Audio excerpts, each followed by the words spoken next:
WNST, Towson, Baltimore, and WNST.net.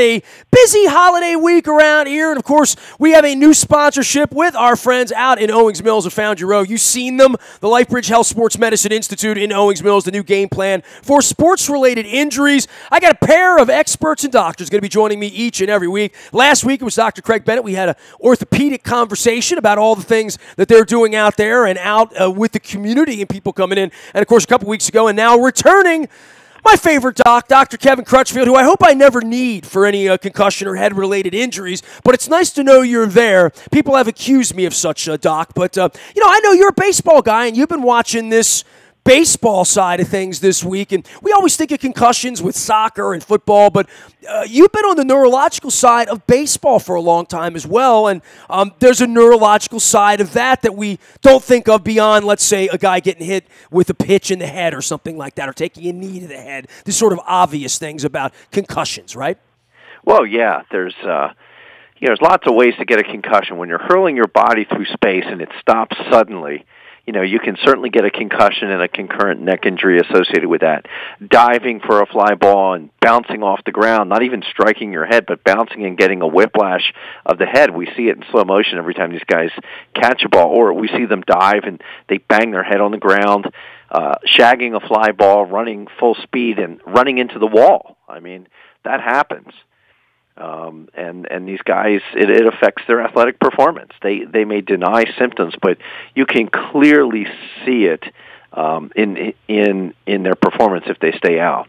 And we say sports are games of inches, but in baseball, we are talking about a game of fractions of inches.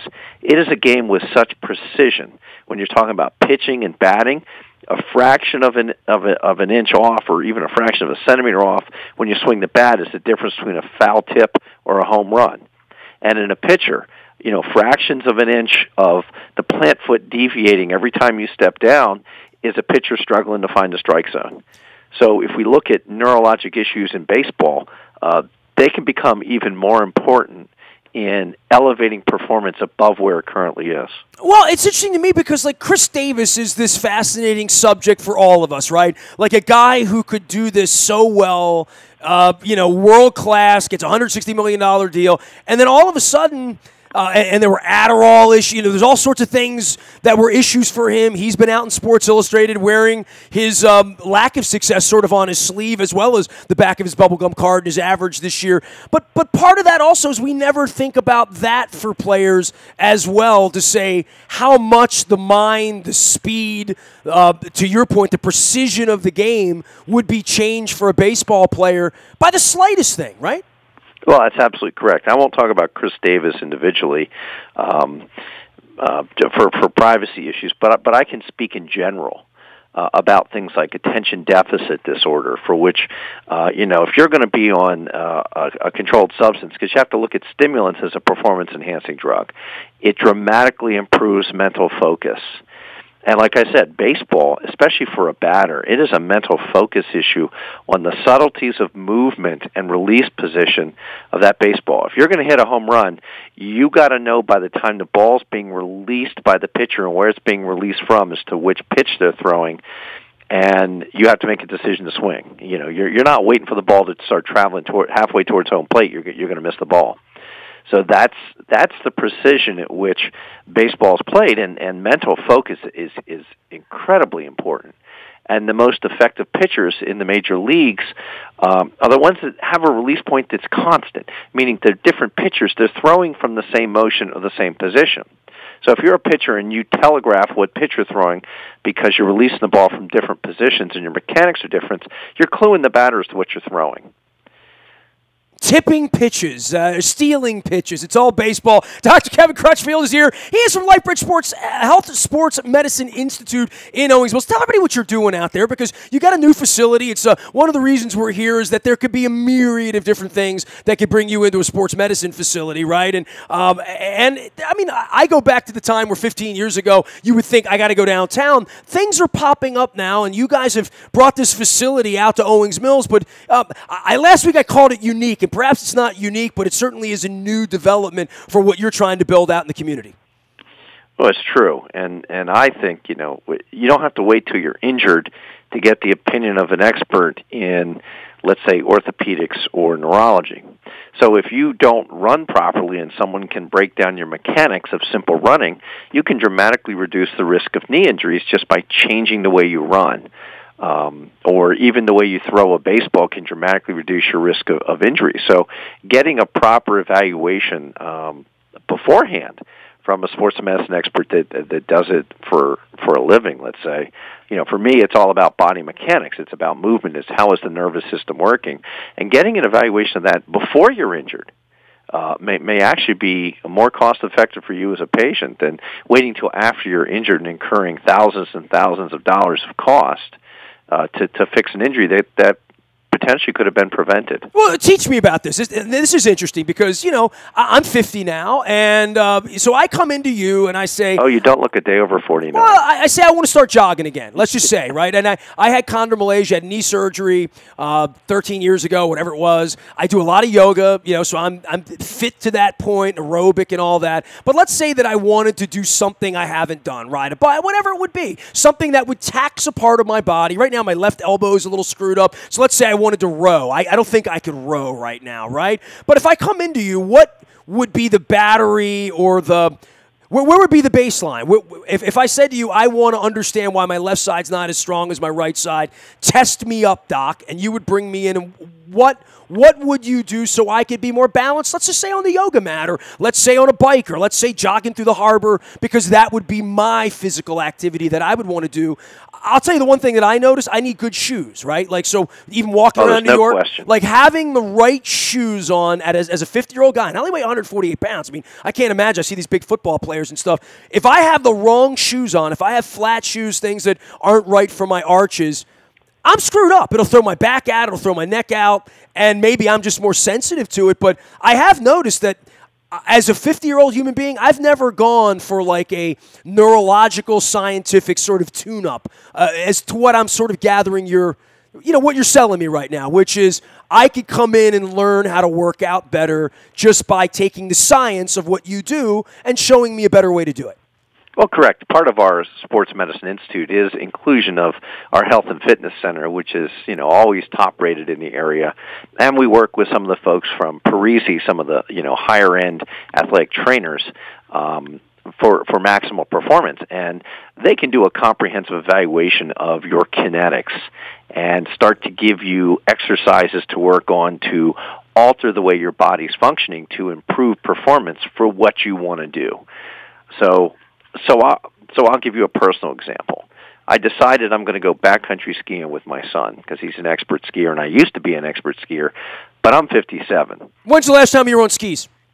About a year ago. Okay, so you've done it recently. So I have done it recently, but I also understand, backcountry is different than a groomed slope, and you use your body differently. So I'm actually in the gym working and strengthening the muscles of my body specifically that I'm going to be utilizing for that task so that I don't come back and I'm in pain for, months on end. Or blowing Achilles, right? I mean, because there's a lot of feet, a lot of knee, a lot of calf, a lot of that going on when you're skiing, right? As well as arms, too, right? Well, it's thighs and it's balance. You really got to work your thigh strength. People don't realize, I'm 200 pounds, so when I'm barreling down a mountain, full speed, and I'm executing a turn, that's a lot of force on my legs. It's not like I'm trying to leg press, 200 pounds. I'm leg pressing 600, 800 pounds given the momentum and the force of, 200-pound man barreling down the side of a mountain. So you really got to get the strength and endurance and even, again, balance. Skiing is one of those things where balance is everything. It's the difference between a broken leg or enjoying going down the mountain.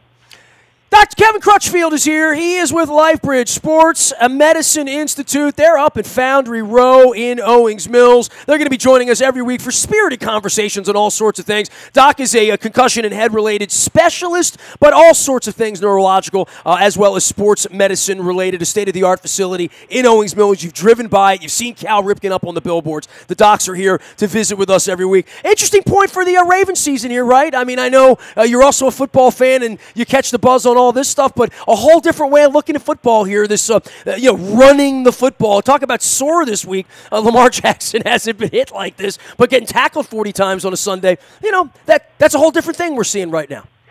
Well, you look at the average duration of a career of a quarterback who sits in the pocket and utilizes protection, and you look at the average career of a running back, and they're dramatically different. You start becoming a running quarterback, your average career is going to start looking more like a running back, which means you're going to have a short-lived career. So he's got to stop. I mean, it was exciting to watch, and it's new, but, professional defenses now have tape. And they're going to scheme their defenses, and they're much quicker, and they're able to shut this down. A lot of these quarterbacks come in that run, and they're really effective their first year, but then the second year they're not nearly as effective because everyone's learned how to defend it. And with every offense shifting to this RPO, these defenses are going to start to shift. Everyone's scoring a lot of points now, but in the next couple of years, these pro defenses are going to learn how to shut this down. And, you get lit up. You're considered a runner as a quarterback, and you're going to get blown up. And let me go back to training for position. Running backs do a lot of weightlifting in a certain way to take that kind of pounding. That type of weightlifting affects your throwing kinetics, so quarterbacks don't really lift the same way that running backs do, so they're not built to take that kind of pounding. Running backs are. So, it's a trade-off. You're going to run as a quarterback, but you're not training your body to take the beating of a running back. You're going to have a shorter career. Well, we're going to be talking about this week after week after week because Lamar's not going anywhere. This is a part of the offense. We're trying to get used to it. Certainly John Harbaugh and the fans getting used to it. We hope the Raiders aren't used to it by Sunday, so we'll find out. Doc, tell everybody about your place and why they should come in. And just more than anything, it's new. People have been seeing Cal Ripken on the billboards. You're joining us every week here. And I've actually run into people out in the community now saying, hey, I go by there. I know Kevin. I heard him on the show the other day or whatever. And you guys have been at this a long time here locally and putting together something special with LifeBridge. Yeah, I mean, I always say I'm a sports neurologist, which is a rare bird nationally. I'm a former athletic trainer, a former athlete, but I'm also a neurologist, and that combination of knowledge of the two areas is very unique. So being able to fully understand the nervous system in athletes and help athletes perform at the highest level by having that neurological knowledge is certainly something that I have to offer to this athletic community. My partner, Dr. Bennett's been an orthopedic surgeon for a long time, been in sports medicine at the pro level, collegiate level, and even at the recreational level. Is considered a nation's leader in some of the knee repair techniques that he's been helping pioneer. He's off on the road lecturing all the time on this, so he's considered one of the top knee specialists in the country. So we bring some of the top expertise in our respective fields, locally to this community. You don't have to get on a plane and go elsewhere. You don't have to travel to get this level of expertise. Where before we were present here, you'd have to get on a plane or a train or drive to get the same level of expertise. Now, I'm not downplaying the level of orthopedic sports medicine expertise here in town, but for concussion, folks were going to Pittsburgh to the concussion program. And for knee repairs, they were going to, Andrews. Down in now Florida, but used to be Alabama. Everybody flew to Alabama. Everybody had a flight to Alabama. If you knew a pitcher was flying to Birmingham, you knew it was trouble. Right. Well, but I mean, Craig Bennett is. I think he's probably talked about it, but he's friends with Dr. Andrews, and Dr. Andrews is one of his mentors. So, we sort of trying to bring that level of expertise into this community so that, the athletes and weekend warriors of Baltimore don't have to travel to get that level of care. State-of-the-art facility right in Owings Mills. It's LifeBridge Health Sports Medicine Institute. Dr. Kevin Crutchfield. Concussion and head-related injuries and neurology joining us here. Always great to visit with you, Doc. Have a wonderful Thanksgiving. Is there something neurologically better about pumpkin pie or mincemeat or sweet potato, or could I just have all of them? It's okay. Well, I'll tell you something you probably didn't know, but you know. And why do you want to take a big nap after you have a big turkey dinner? Tryptophan. Bingo. So if you're having sleep problems, eating a big turkey dinner is a good thing to do. Well, it depends on how good the Thursday night game is. If it's as good as the Monday night game, I won't want to be asleep. Well, but it might be a sleeper, and it's going to be tougher to stay awake if it's not a game like Monday night following a big turkey dinner. Absolutely. So, we give tryptophan. It's interesting. We try to calm my cat down a little bit so we can clip her nails, and she was a kitten, and the main ingredient in this sort of cat zen calm is tryptophan. So, I said, just give her some turkey, put her to sleep, and we'll clip her nails. Doc, we will see you soon. I will join you 2 weeks from now. Hopefully the Ravens are, is it 7-5 next time we get together. How about that?